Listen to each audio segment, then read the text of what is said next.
the band I toured with the most was with Straight from the Heart. And it was funny because just that name in general is a pretty cheesy name. But when you're, late teens, our drummer was, I think, 15 at the time. You can't be flaming fetus because nobody in Rapid City is going to book you at all. You know what I mean? As soon as they see that name on the flyer, they're going to shut it down. So we're like, all right, Straight from the Heart. And they're like, oh, maybe it's a country band. We'll see. You know what I mean? So we're like, all right, whatever. And we're all straight edge at the time. So we're like, all right, it all works together. So it's kind of funny. So anyways, Straight from the Heart got to do a couple, we did an MTD tour, it's a follow-up to our record, Maximum Tolerable Dose, a 7-inch that came out on Old World Records. And that was 90, 91. And again, that's where we got to do a couple weeks, and that was fun. Big learning experience. And half the rest of the band was pretty much from Rapid City and had never been out of Rapid City. So when you're playing to Chicago and their bouncers are all the skinheads with their faces or heads tattooed in the early 90s, that's pretty rough and a big culture shock, where coming from California, I was a little more used to it.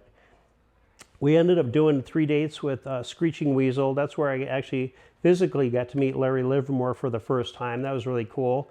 We played Minneapolis here, Straight from the Heart, Screeching Weasel at Felix Von Havoc's living room. So if you know Felix, he owns Havoc Records. He's partners in Extreme Noise record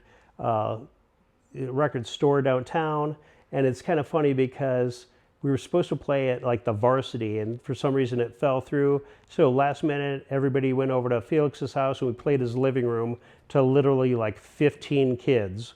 We're like, wow, this sucks. And it's kind of funny because there's always going to be an interaction with Felix Von Havoc. He was our Minneapolis connection. And it's kind of funny, I just tattooed him last year. He's since moved to the East Coast with his wife, and he's just great. But we also did a 3-day tour with the band Anti-Schism, and real hardcore political, anarcho-punk kind of stuff. Great human beings, just great. Devastating band live. You're like, wow, holy shit, they bring it. And we were fortunate to play with them. And funny enough, we played Minneapolis, and again, the Minneapolis curse, that's what we started calling it, the Minneapolis curse happens. We end up playing a frat house with, it was us, Straight from the Heart, Destroy, Felix's band, and Anti-Schism. And it's in a frat house in a basement, and there's a keg in the next room, and a line out the door for people to get to the keg, and we're in this little tiny bedroom, and we're like, all right, well, we're going to play now. Okay, so we end up playing. We're like, all right, well, that was fun. We take all our gear, throw it out in the car. I walk up the street, get a soda, and I'm walking back, and I hear this crazy mayhem, and I'm like, what the fuck is that? So I come around the corner, and it's a full-out skinhead versus punk rocker brawl. People are hitting each other with chains and big boards, and I'm looking around for the camera. I'm thinking it's like a movie shoot because this is so unreal. It's ridiculous. Anyways, this stuff's going down. This kid gets stabbed against our drummer's car. Blood's all over the side of it. And of course, it's his mom's station wagon that we borrowed to get to Minneapolis. And we're like, great, your mom's going to kill us? What the fuck? We got this blood all over it, and it was crazy. Anyways, these cop cars started coming up. Everybody disperses. The cops turned like 2 blocks before they got to us, so they weren't even there for us, so it was kind of funny. But Felix is like, what is happening? They get this kid oozing blood out of his stomach. They push him in a little Honda Civic. He takes off to the hospital.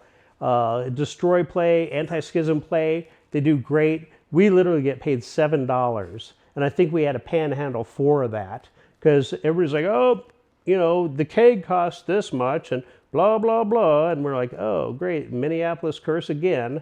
The Anti-Schism van threw a rock, and it chipped my window, so I got to get a new window, and it was just, the whole thing was just so ridiculous. Felix and I joke about that now because we're like, if that were to happen today at a show, people would lose their fucking minds, and it would be horrible. You know what I mean? But yeah, it's pretty funny.